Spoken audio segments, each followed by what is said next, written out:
Assalamualaikum warahmatullahi wabarakatuh. Perkenalkan, saya Diana Masrotul Khairiyah, NPM C1C019051, jurusan S1 Akuntansi, Fakultas Ekonomi dan Bisnis Universitas Bengkulu. Saya membuat video ini untuk memenuhi tugas mata kuliah Akuntansi Keuangan Lanjutan 1 dengan dosen pengampu Pak Madani Hatta, SE MSI AKSIE. Baiklah, selamat menyaksikan. Assalamualaikum warahmatullahi wabarakatuh. Hai semua, perkenalkan saya Diana Masrotul Khairiyah, NPM C1C019051. Pada kali ini saya akan membahas bab 2, investasi pada instrumen ekuitas. Instrumen keuangan adalah salah satu kelompok yang akan kita jumpai pada waktu bekerja nanti. PSAK yang mengatur instrumen keuangan sebelumnya ada PSAK 50, 55, 60, dan 71. Ketika berbicara tentang instrumen keuangan, maka itu bicara pada suatu kontrak. Jadi, instrumen keuangan adalah berupa kontrak yang melibatkan minimal dua pihak. Dari kontrak atau perjanjian ini akan mempunyai konsekuensi, yaitu bisa jadi perusahaan kita menerima aliran kas masuk atau peningkatan aset, dan bisa juga malahan kita mempunyai kewajiban. Jadi, instrumen keuangan yaitu melibatkan adanya kontrak perjanjian antara dua pihak. Ada 5 komponen dalam instrumen keuangan. Yang pertama, aset keuangan. Yang kedua, liabilitas keuangan. Yang ketiga, instrumen ekuitas. Yang keempat, instrumen derivatif. Yang keempat, hedging atau lindung nilai. Karakteristik dan metode atas investasi pada instrumen ekuitas. Instrumen ekuitas disebut aset bersih karena ekuitas adalah klaim aset yang dimiliki oleh pemilik setelah dikurangi dengan liabilitas. Ekuitas pada PT atau perseroan terdiri dari dua kelompok utama. Pertama, modal saham atau share capital yang terdiri dari share capital ordinary, preference, dan share premium atau agio saham. Yang kedua yaitu ada retained earning atau saldo laba. Investasi saham untuk kepemilikan saham tidak melebihi 50%.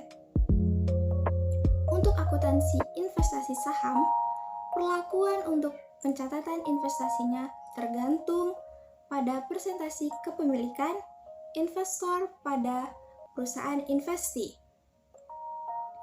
Maka, hal tersebut dikelompokkan menjadi 3. 1. Untuk kepemilikan saham lebih besar dari 0% sampai dengan 20%, maka itu dikatakan investor tidak memiliki pengaruh signifikan. PSAK yang digunakan yaitu PSAK 55.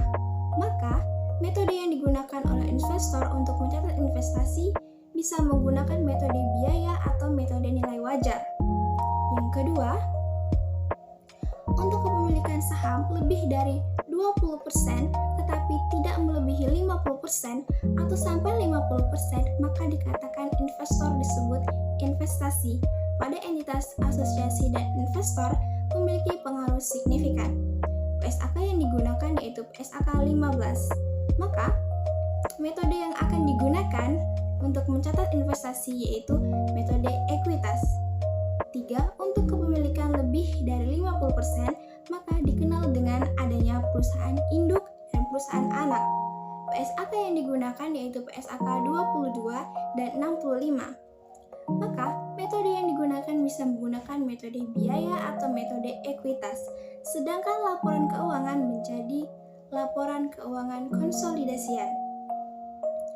Pengaruh signifikan adalah kekuasaan untuk berpartisipasi dalam keputusan, kebijakan keuangan, dan operasional investi, tetapi tidak mengendalikan atau atau mengendalikan bersama atas kebijakan tersebut. Maka, investor yang memiliki pengaruh signifikan tersebut disebut sebagai entitas asosiasi. Metode akuntansi atas investasi pada instrumen ekuitas. Ada 4 kategori aset keuangan. Yang pertama yaitu aset keuangan yang dinilai berdasarkan nilai wajar melalui laba rugi. Yang kedua, aset keuangan dimiliki hingga jatuh tempo. Yang ketiga, aset keuangan dimiliki untuk dijual. Yang keempat, aset keuangan berupa pinjaman dan piutang. Metode akuntansi atas investasi pada instrumen ekuitas terdiri dari metode biaya, metode nilai wajar, dan metode ekuitas. Metode biaya dan metode nilai wajar, metode ini investor akan mencatat nilai investasi sebesar harga atau biaya perolehan.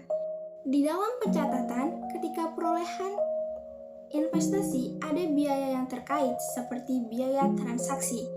Biaya tersebut bisa dikategorikan sebagai penambah atau diakui sebagai beban periode berjalan, maka dicatat terpisah dari perolehan investasi atau kategori kapitalis. Metode ekuitas. Metode ini, investor akan mencatat nilai investasinya sebesar harga atau biaya perolehan dari investasinya. Yang kedua, pencatatan investor ketika investi membagi dividen. Metode yang digunakan adalah metode biaya dan metode nilai wajar. Yang ketiga yaitu pencatatan investasi atas laba atau rugi. Metode yang digunakan yaitu metode biaya dan metode nilai wajar, tidak ada pencatatannya. Yang keempat yaitu pencatatan investor ketika investi melaporkan laba atau rugi.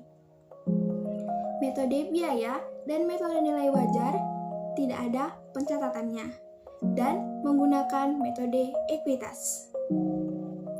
Pencatatan ketika penyesuaian nilai wajar yaitu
Kemudian ada transaksi hulu dan hilir. Transaksi hulu artinya perusahaan induk atau investor bertransaksi berupa jual beli aset atau jasa ke perusahaan anak atau entitas asosiasi. Kemudian ada transaksi hilir. Transaksi hilir artinya perusahaan anak, entitas asosiasi bertransaksi ke perusahaan induk atau investor. Baik, sekian penjelasan dari saya. Assalamualaikum warahmatullahi wabarakatuh.